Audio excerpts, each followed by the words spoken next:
حضرت ابو ذر غفاری رضی اللہ تعالیٰ عنہ فرماتے ہیں میں اپنے ماتحتوں کے حق میں بڑا سخت تھا، سخت تھی میری طبیعت، میرے غلاموں کی جرت ہی نہیں تھی کہ وہ میرے سامنے گفتگو کر سکیں اور ٹھہر بھی سکیں۔ فرماتے ہیں جس دن میں کلمہ پڑھنے گیا، جس دن میں حضور کی بارگاہ میں، تو میں نے کہا حضور کوئی خاص نصیحت؟ تو نبی پاک نے فرمایا میری نصیحت تیرے لیے یہ ہے کہ جیسا تو نے کھانا ہے ویسا ہی غلام کو کھلانا ہے، جیسا تو نے پہننا ہے ویسا ہی غلام کو پہنانا ہے۔ حضرت ابو ذر کہتے ہیں جو میرے اندر کمی تھی وہی میرے نبی نے نصیحت کر دی، جو میرے اندر کوتاہی تھی وہی غیب جاننے والے رسول نے بتلا دی۔ فرماتے ہیں میں گھر گیا، جب میں جاتا تھا تو ملازموں کا سانس خشک ہو جاتا تھا، وہ کانپنے ہانپنے لگتے تھے کہ جانے اب یہ کیا کرے گا۔ حضرت ابو ذر غفاری فرماتے ہیں میں گیا، ایک شخص سے میں نے کہا کھانا پکاؤ، کھانا پکایا، دسترخوان پہ لگایا اور اپنے سارے ملازموں کو کہا آؤ یار میرے ساتھ بیٹھ کے روٹی کھاؤ، آؤ سارے میرے ساتھ بیٹھ کے کھانا کھاؤ۔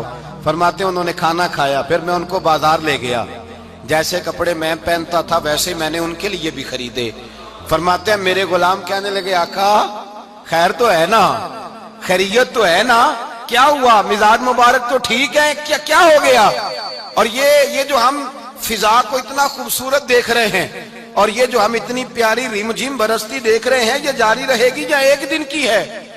تو حضرت ابو ذر غفاری رو پڑے، کہنے لگے اب تمہیں ابو ذر غفاری بدلا ہوا ملے گا، اس لیے کہ اب میں وہ نہیں رہا، اب میں رسول اللہ کا کلمہ پڑھ کے غلام مصطفیٰ بن گیا ہوں، اب میں بدل گیا ہوں، میری طبیعت بدل گئی۔ غلاموں کے حق میں حضرت مولا علی شیر خدا غلام کو لے کر کے گئے دکان پر، حضرت مولا علی غلام کو لے کر گئے کپڑے کی دکان پر، دو جوڑے خریدے، ایک کم قیمت کا ایک زیادہ قیمت کا، ایک کم قیمت کا ایک زیادہ قیمت کا، دو جوڑے خریدے۔ جب واپس لوٹے تو غلام سے کہنے لگے تو اپنا لے لے۔ غلام کو پتا تھا کہ اس زمانے میں ہوتا کیا تھا، اس نے کم قیمت کا جوڑا اٹھایا۔ حضرت علی فرمانے لگے عجیب آدمی ہے، یہ تو تیرا نہیں، یہ تو میرا ہے۔ اس نے کہا حضور کس طرح سے؟ آپ فرمانے لگے تیرے لیے قیمتی جوڑا اس لیے خریدا ہے کہ تو جوان ہے، اور میں نے اپنے لیے اس لیے چھوٹا خریدا ہے کہ میں تو اب بوڑھا ہو گیا ہوں، مجھے تو حاجت نہیں۔ کہنے لگا حضور بوڑھے اور جوان کا مطلب نہیں، آپ علی ہیں، من کنت مولا فہذا علی علی مولا، علی مولا، آپ چونکہ مولا علی ہیں اور آپ امیر المومنین ہیں، لہذا آپ نے تخت پر بیٹھنا ہے، آپ نے سلطنت کو چلانا ہے، آپ پہنیے۔ تو حضرت علی فرمانے لگے تو میرا غلام بنا ہے نا، تو نے ابھی میرے نبی کا دیدار نہیں نہ کیا، تو بعد میں آیا ہے نا، اگر تو اس دور میں ہوتا تو جان جاتا کہ یہ عمل میرا ہے، پر اس کے پیچھے جو نصیحت کے پھول ہیں وہ مصطفیٰ کے عطا فرمائے ہوئے۔ تو بھائی یاد رکھیں نبی کریم سید عالم صلی اللہ تعالی علیہ وآلہ وسلم نے تعین فرمایا مزدور کے حقوق کا، تعین کیا۔ حضرت حکیم بن حزام کہتے ہیں میں حضور کی بارگاہ میں بیٹھا تھا تو نبی پاک صلی اللہ علیہ وسلم سے میں نے کہا یا رسول اللہ آپ کو کون سا آدمی پسند ہے، کون سا محنت کرنے والا پسند ہے؟ تو حضور نے فرمایا جس کے دونوں ہاتھ کام کریں، دونوں پیر چلیں اور اس کی پیشانی پر پسینہ آئے، وہ بندہ مجھے بڑا اچھا لگتا ہے۔ جس کی پسینہ آئے، آج لوگ مزدوری نہیں کرتے، دائیں بائیں دیکھتے ہیں، لوگ اپنے اندر وہ توانائی، وہ غیرت، وہ خودداری پیدا نہیں کرتے۔ بھائی گردن کو جھکا دیتا ہے خیرات کا پتھر، جہاں میں مانگنے والوں کے سر کبھی اونچے نہیں ہوتے۔ اور ایک بار کہنے لگے غیرت ہے بڑی چیز جہاں نے تگ و دو میں پہناتی ہے یہ فقر کو تاج سردارا۔ اپنے اندر یہ توانائی پیدا کرنی چاہیے، یہ کوشش کرنی چاہیے۔ میرے نبی کریم صلی اللہ علیہ وسلم نے فرمایا تمہارے بعض گناہ ایسے ہیں جو صرف تم مزدوری کرنے جاؤ گے تو اللہ تمہاری مزدوری کی وجہ سے ہی تمہارے گناہ معاف فرما دے گا، اللہ تمہاری محنت اور کوشش کے سبب سے تمہاری ان غلطیوں سے درگزر فرمائے گا۔ حبیب کریم سید عالم صلی اللہ علیہ وسلم نے فرمایا مزدور جب قیامت کے دن آئے گا، بھئی عالم تو آیا، صوفی تو آیا، درویش تو آیا، صحابہ تو آئے، ان کا آنا تو شفاعت کے لیے شمار کیا گیا۔ میرے مصطفیٰ نے فرمایا جب مزدور آئے گا، مزدور کی سب سے بڑی غلطی یہ ہے کہ مزدور اپنے آپ کو نیچ سمجھتا ہے، مزدور کی سب سے بڑی غلطی یہ ہے کہ یہ اپنے آپ کو چھوٹا سمجھتا ہے، اس کی زیادتی یہ ہے کہ یہ اپنی سوچ کو بڑا نہیں کرتا، یہ سمجھتا ہے نہیں کہ بھئی میں تو دو ہاتھوں کی محنت کی کمائی کھاتا ہوں، یہ آرزو کرم اور میں آپ سے کروں، یہ بھیک اس کو دیجئے جس کا خدا نہ ہو۔ مزدور کی زیادتی یہ ہے کہ یہ اپنے آپ کو چھوٹا جانتا ہے. میرے مصطفیٰ نے فرمایا جب مزدور محنت کرنے والا قیامت کے دن آئے گا تو اس کا چہرہ اس طرح چمکے گا جس طرح 14ویں کا چاند چمکا کرتا ہے. اس قدر اس کا چہرہ چمکے گا جب آئے گا وہ صبح قیامت. میرے بھائیوں، مزدور ایک عظیم شخصیت کا نام ہے. محنت کرنا، اپنے دونوں ہاتھوں سے مشقت کرنا، جدوجہد کرنا. مجھے کئی سارے لوگ، میں جب ملک کے مختلف گوشوں میں جاتا ہوں تو کئی سارے لوگ کہتے ہیں آپ کے ابا جی کا مزار کدھر ہے، آپ کس مزار کے سجادہ نشین ہیں؟ تو میں ان سے کہتا ہوں میں سجادہ نشین نہیں، میں تو کسان کا بیٹا ہوں. اور میں اس شخص کا بیٹا ہوں جو رات کو 2 بجے اٹھ کے بھی گھر سے نکلتے تھے 2 نفل پڑھ کے.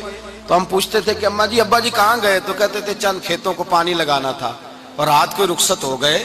فخر کی بات ہے، یہ اعزاز کی بات ہے، یہ اعزاز کی بات ہے. ہم نے ساری زندگی ان کے ہاتھ پہ چھالے دیکھے لیکن بات لفظ زبان پر یہی دیکھی کہ بیٹا عزت والا وہی ہوتا ہے جو اپنے ہاتھوں سے محنت کر کے روزی کھایا کرتا ہے.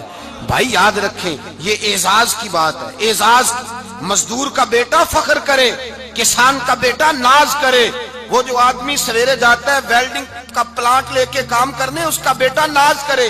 وہ جس کا باپ پھاوڑا چلاتا ہے، چھینی چلاتا ہے، تھوڑا چلاتا ہے، وہ ناز کرے. اور مزار صرف ان لوگوں کے نہیں ہوتے جو اللہ اللہ کرتے ہیں، ہو کرتے ہیں. وہ تو قابل اعزاز ہے اللہ کے بندے، ان کے بھی مزار ہوتے ہیں. مزار وہ بھی ہوتا ہے جس کو میرے مصطفیٰ نے فرمایا القاسب حبیب اللہ، جو محنت کرتا تھا، ہاتھوں سے جدوجہد کرتا تھا، وہ بھی تو اللہ کا دوست ہے نا.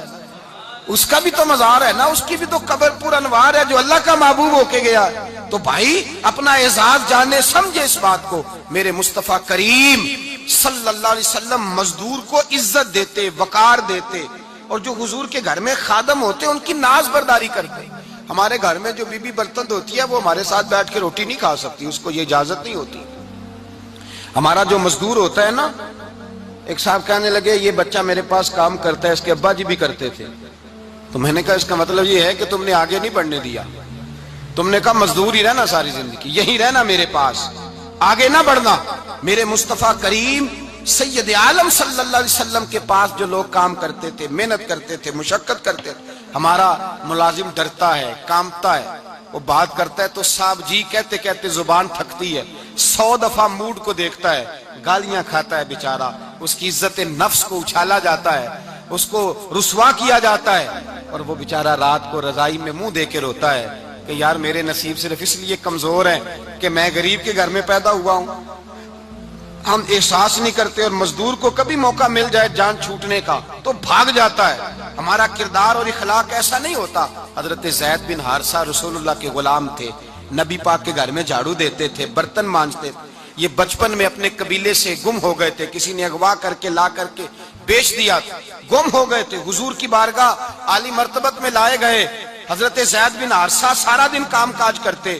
کوئی آدمی آیا ان کے علاقے کا، مکہ مکرمہ، ان کو پہچان کر واپس گیا ان کے قبیلے میں اور جا کے بتلایا کہ تمہارا بیٹا تو محمد ابن عبداللہ صلی اللہ علیہ وسلم کے پاس.